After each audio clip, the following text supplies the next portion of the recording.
8 ноябрь. Биз эмнеден рахат алсак, ошону кадырлайбыз.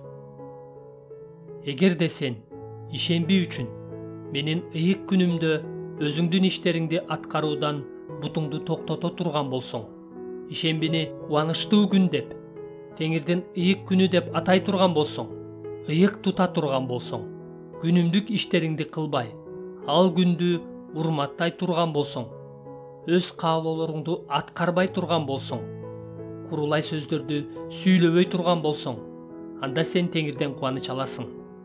Мен сени жердин бийик жерине чыгарам. Ышая 58-бөлүм 13-14 аяттар. Биз Кудайды издесек да, аны даңктабашыбыз мүмкүн.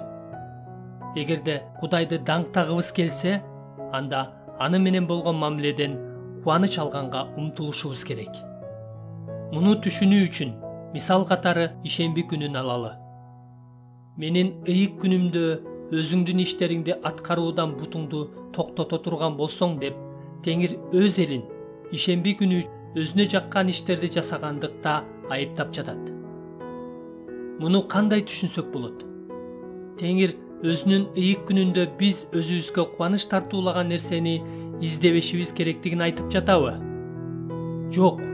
Себеби ал андан ары сөзүн улап, ишембини кубанычтуу күн деп эсептей турган болсоң дейт. Ал эми 14-аятта ал, анда сен Теңирден кубаныч аласың дейт.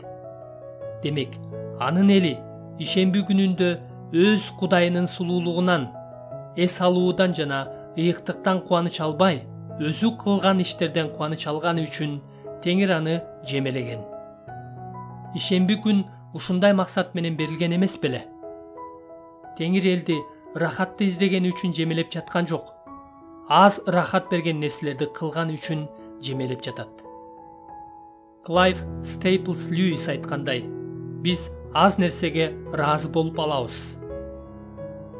Кудайдын эли бул дүйнөгө тиешелүү убактылуу нерселерге кызыккан жана ошолорду Кудайдан артык көргөн. Ишемби күнүн кубанычтуу күн деп эсептөө жана ал ыйык күндү Теңирди урматтай турган күн деп эсептөө маанилүү бир нерсе экенин байкаңыз.